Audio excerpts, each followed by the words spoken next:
This is John from Damn Best Racing Carburetors.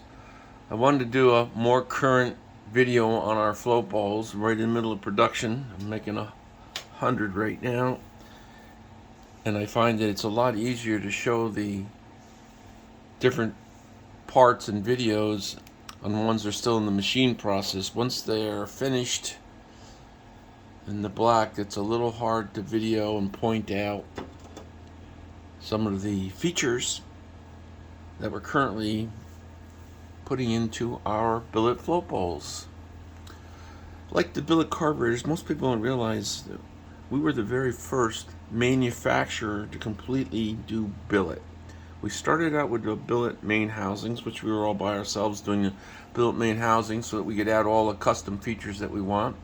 And the other idea was at the time is for upgrades and modifications to our original ideas, both in weight and appearance. So making it at a billet just allows us to continue to improve our products.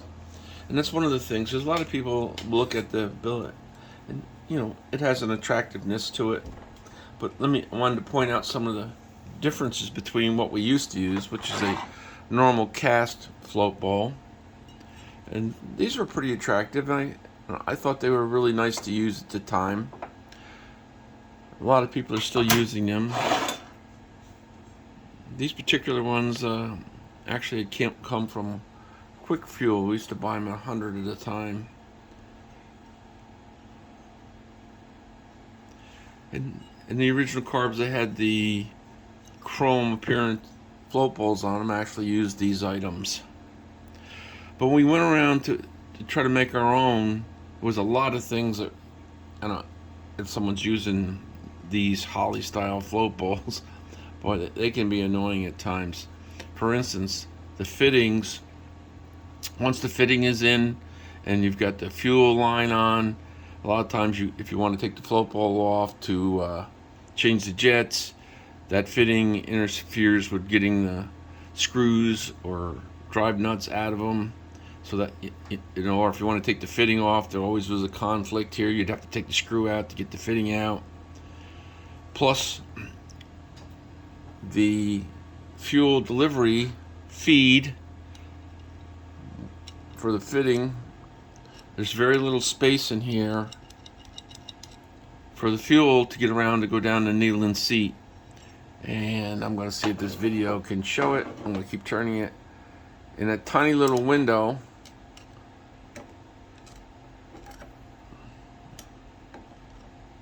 right there is, as you rotate the needle and seat with the window and the needle and seat, we close off the window in the fuel delivery line because there's very little space. As I said, there was very little space for the fuel around the needle and seat to actually go into the upper windows in the needle and seat assembly. So one of my first changes I made is I wanted to make sure that no matter which direction the needle and seat was in, and we use a cap, and the needle and seat goes into a cap, and then no matter which direction the needle and seat is actually pointed, there's a channel here that gives 360 degrees access to both windows in the needle and seat.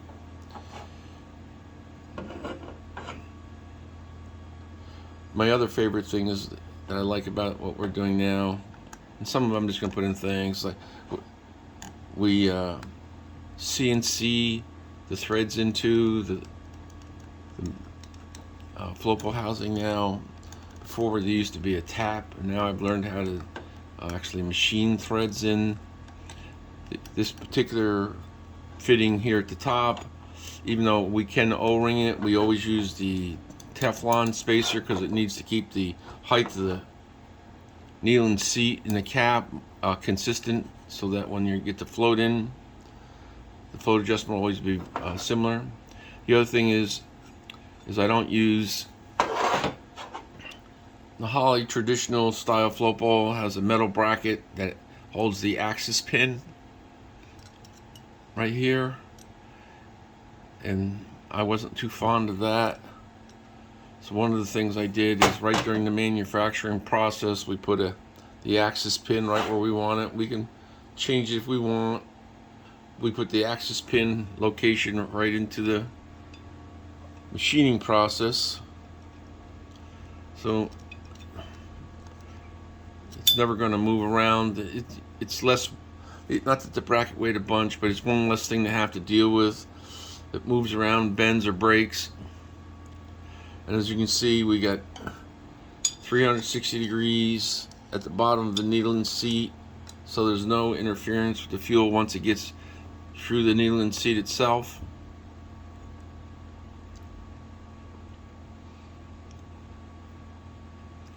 So there's a lot of nice features to the needle seat. One of my other important changes that I made,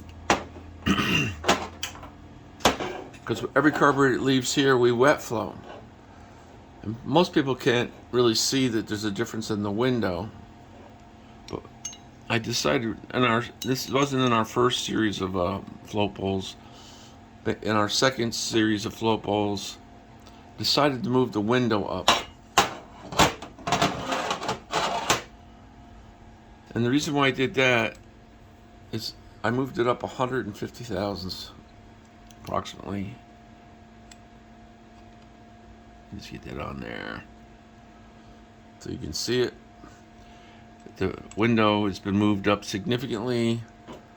And the reason for that is when I'm wet benching carbs, this is the bottom, where the bottom of the window and ours would be. Is with the conventional float bowls where the window's in this place, by the time you got the fuel adjusted, you really couldn't see what was going on with the fuel. And I wanted to be able to see how the fuel was emptying into the float bowl, the rate of consumption. So on the wet bench, it was just so much more important to move the window up so that we can actually see what's going on inside the float bowl while the fuel is being consumed. So we moved it up 150 thousandths. And the other thing is a lot of the engines, single 4-barrel engines today that are using, make 1200 horsepower, they needed a higher float level because they need the needle drop so you can get the fuel delivery.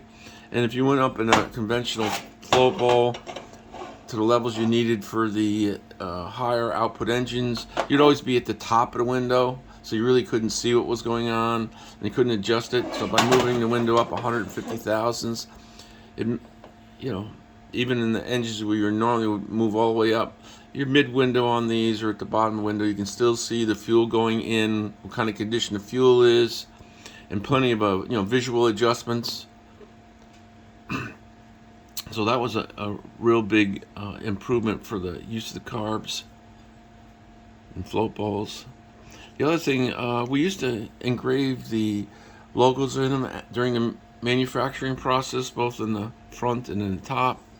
Well, now we have a new laser, so we laser them in, and one of the reasons doing that is that when we make them and anodize them, we do it without logo now. And we have had some customers come in and want to put their own logo in, which we can do. There's a setup charge for converting your logo into a laser program. But if you buy 10 float bowls, 5 pairs at a time, then we would put your logo in it, no additional charge. It has to do really with ordering in larger numbers. But you can get your own logo, and we have done that. You look on our Facebook page, you'll see some of our customers that actually had that done. There's not a lot of different things that, with the float bowl. We try to keep the space as small because it doesn't really need a bigger capacity in the float bowl. It really has to do with the fill rate, how fast the fuel gets in to replace the fuel being consumed. More fuel is just the sloshing. But one of the things that we did do, because I switched everything over to 1/4-20 fasteners, is when you normally have the fastener, we got away from the 1224s because in different lengths they're just too hard to find.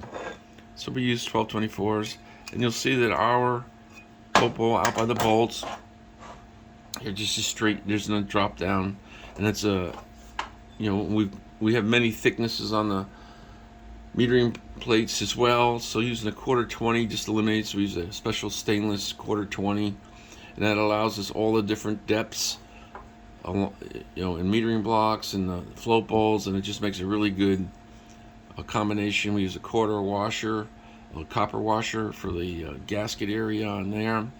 The fill fittings, we've changed the angles, I said, so it would be much easier. You don't have to worry about interfering with the float bowl retaining screws or bolts in order to get the fittings in and out. So we changed that angle. As you can see, it's right in the middle of both.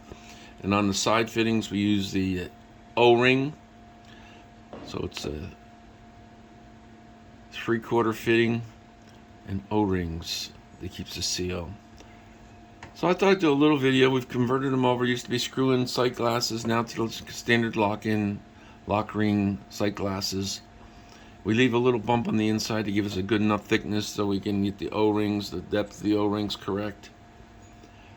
Accelerator pump squirter is pretty natural here for all that's been seen.